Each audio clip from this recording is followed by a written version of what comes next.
Thank you very much, Professor Makanya.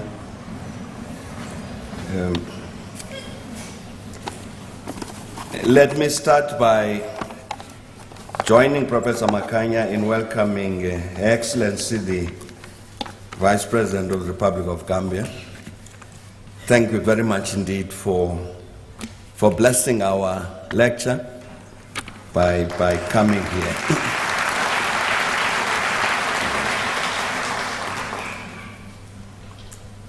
But of course, I must also say thank you very much to our lecturer today. When we approached him to request him to speak, to deliver this year's Africa Day lecture, he didn't hesitate. He didn't hesitate to say, "I'm ready to come." And I wasn't surprised about that because I've had the fortune of knowing Dr. Salim Ahmed Salim for some years, watched him, followed him, criticized him.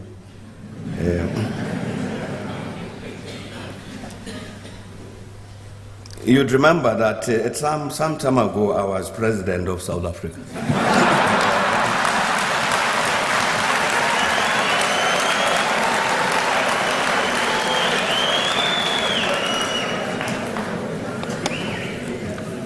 Now, one of the things that the president does is to receive ambassadors. Now, for an ambassador to be accredited to a country, they've got something called an agrément. It's an agreement in French. So you don't just arrive in a country and say, "I've come to represent Tanzania." You have to say to the host country, "We want to send so and so as our ambassador." And then the country agrees, and then you come. Now, while I was president, if ever anybody came, foreign minister comes to, if ever she came and said,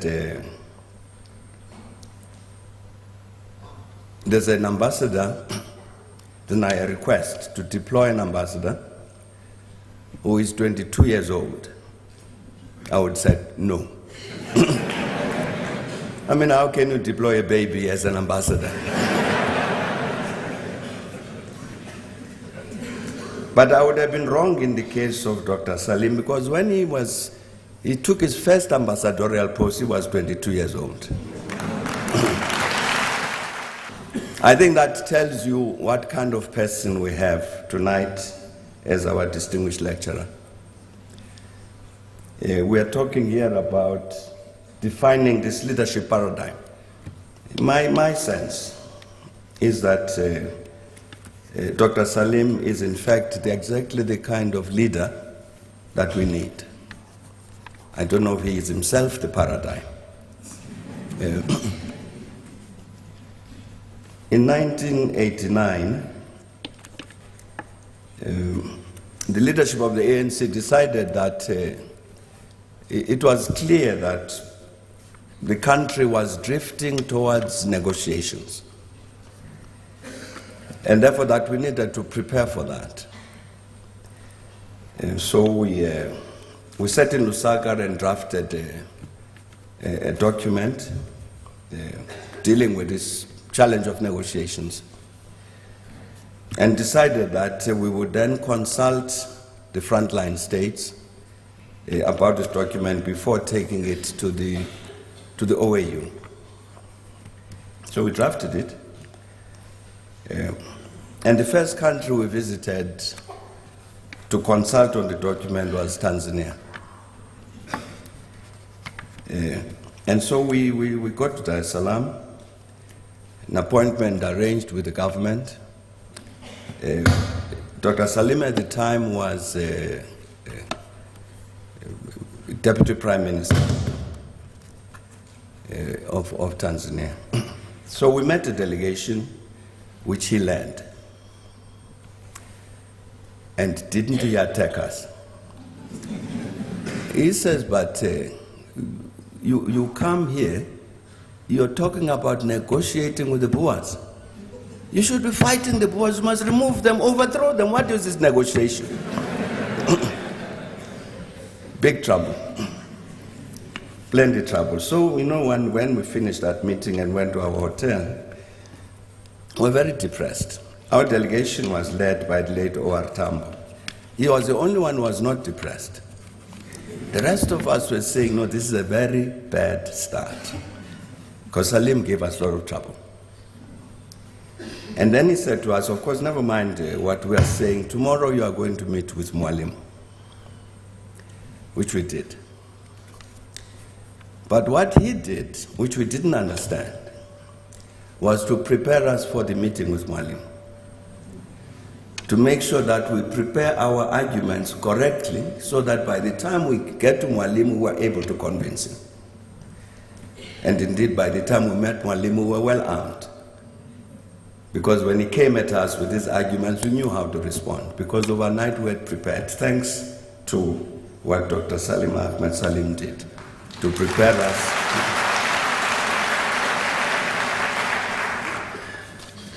But here you have, when we say we're proudly African, I think we're proudly African because of people like him. If you look at all of the things he has done and continues to do today, and I'm sure many of us, and I'm sure Julius here, Julius Malema here, also thinks the same.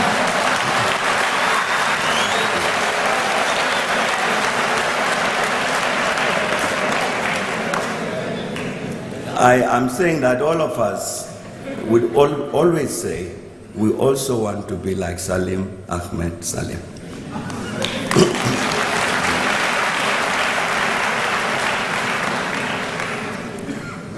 To set an example as Ambassador of Tanzania, as Prime Minister of Tanzania, Deputy Prime Minister, various ministerial jobs, as everybody has said, served at the OAU for 12 years as Secretary General,